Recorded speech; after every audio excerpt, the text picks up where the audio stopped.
RTO ya. Ini kita tidak menyetel yang namanya DNS ya. Dan ini perbedaan apabila kita memakai DNS yang ditetapkan. Jadi jaringan kita stabil dan jaringan kita lebih cepat ya, lebih oke. Nah, mungkin sobatnya penasaran DNS apa yang saya pakai untuk menstabilkan jaringan ini. Nah, mungkin sobatnya penasaran, mari ikuti tutorialnya.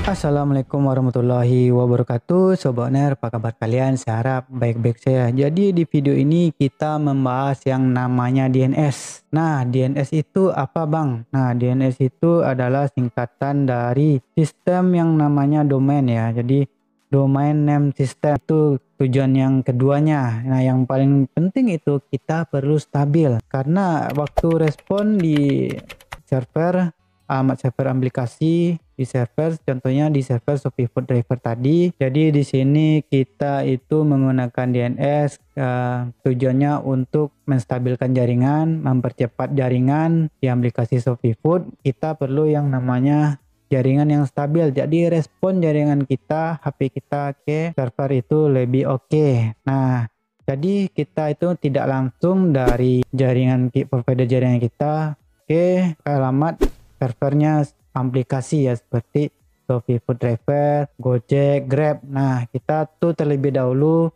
mengumpulkan data jaringan ke domain sistem dulu. Nah, di sini dikumpulkan terlebih dahulu, distabilkan, baru dikirim ke alamat servernya. Nah, seperti ya alamat server yang ada di aplikasi. Nah, keunggulan kita apa bang? Jadi waktu respon kita tuh lebih cepat dan sistem itu menilai kita driver yang performanya baik ya. Tadi dari seluruhnya. Nanti mungkin ada sobatnya bertanya-tanya, udah nunggu lama-lama yang datang malah driver yang lain yang dapat, padahal sudah nunggu dekat resto. Itu juga salah satu pengaruhnya. Kenapa orderan tuh dilempar terlebih dahulu di sekitar driver yang ada ya kan. Nah, cuman si driver ini baru masuk, baru menyelesaikan orderan, dan di depan mata kita orderannya berbunyi dan masuk ke resto yang kita targetkan.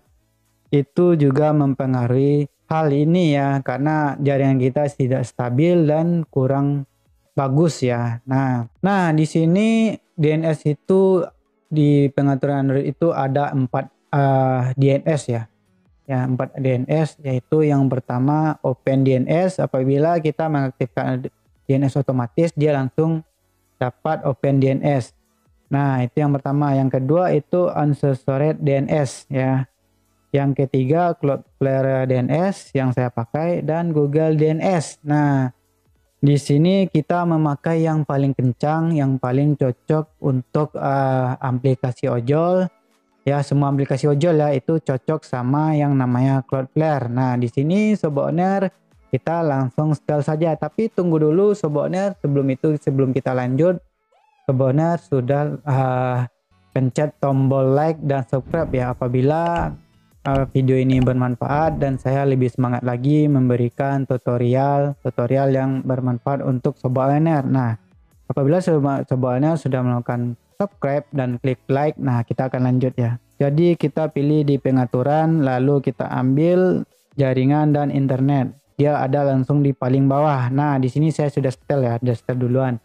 Nah, dia sebelum itu berada di otomatis atau nonaktif ya. Biasanya itu otomatis tuh. Kalau otomatis dia memakai Open DNS. Nah, kita maunya yang pakai DNS yang paling kencang, yaitu DNS Cloudflare ya. Nah, di sini. Nah, ini pengaturannya ya. Nah, seperti ini ya, jelas ya.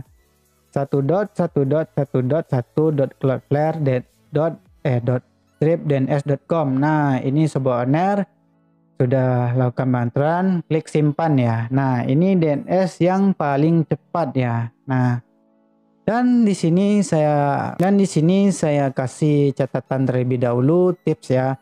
Bagi Sobat Owner yang memakai DNS ini, wajib providernya itu sudah kencang di daerahnya. Seperti contoh, saya paling kencang di sini saya pakai Telkomsel dan Bayu. Karena DNS ini, Cloudflare ini butuh jaringan yang paling kencang. Nah, itu saya memakai Telkomsel ya. Makanya saya pakai Telkomsel. Bang, kalau saya pakai Tri Smartfren yang jaringannya notabene itu nomor 2 di daerah saya Bang. Apakah cocok pakai DNS Cloudflare Bang? Nah ini bisa dipakai tapi mungkin kuatnya di tengah kota. Nanti kalau udah agak di pinggir yang kurang jaringan, paling dia nanti akan terputus ya. Lebih baik Sobat Owner pakai alternatif ya. OpenDNS itu bisa pakai di otomatis ya. Tapi sebaiknya pakai yang Google DNS ya. Nah, itu lebih baik lagi dari OpenDNS. OpenDNS itu universal ya. Nah, uncensored DNS itu gunanya apa Bang? Itu kita DNS yang bertujuan untuk memblokir konten-konten negatif atau iklan-iklan negatif di suatu website ya. Kalau ada yang nanya ini ya. Nah, dan tips dari saya setiap hari itu lakukan refresh jaringan ya sebelum ngebit ya. Seperti bagaimana Bang refresh jaringan itu ya Bang. Nah, seperti ini ya Sobat Owner. Sebelumnya kan klik simpan dan ambil pengaturan ini dan pencet ini terlebih dahulu. Lalu lakukan refresh jaringan seperti ini. Nah, ambil mode pesawat lalu pencet lagi mode pesawat dan balik lagi ke sini dan klik simpan. Nah, itu gunanya merefresh jaringan kita. Waktu respon kita dari provider kita itu udah diperbarui langsung ke domainnya, ke DNS-nya. Nah, mengapa pentingnya menstabilkan jaringan provider kita, menstabilkan jaringan kita dan memakai jaringan yang paling kencang? Karena kita butuh menangkap orderan itu lebih cepat dari driver-driver yang lain. Itu kita tidak hanya masalah performa, tapi kita mengoptimalkan device kita ya, keseluruhannya kita optimalkan. Nah, itu wajib kita lakukan ya Sobat Owner. Nah, kita mau mendapat orderan ya, istilahnya kita ini saingan lah gitu ya kan. Ya udah, cara kita seperti ini. Nah, mudah-mudahan tutorial ini bermanfaat. Sobat Owner terbantu dengan ini. Dan jangan lupa klik like dan subscribe channel ini agar channel ini tetap berkembang dan orang yang subscribe channel ini adalah orang-orang yang sukses di kemudian hari. Apabila saya salah-salah kata, salah-salah ucapan, mohon dimaafkan. Ya, mudah-mudahan tutorial ini bermanfaat ya. Saya akhiri videonya. Assalamualaikum warahmatullahi wabarakatuh.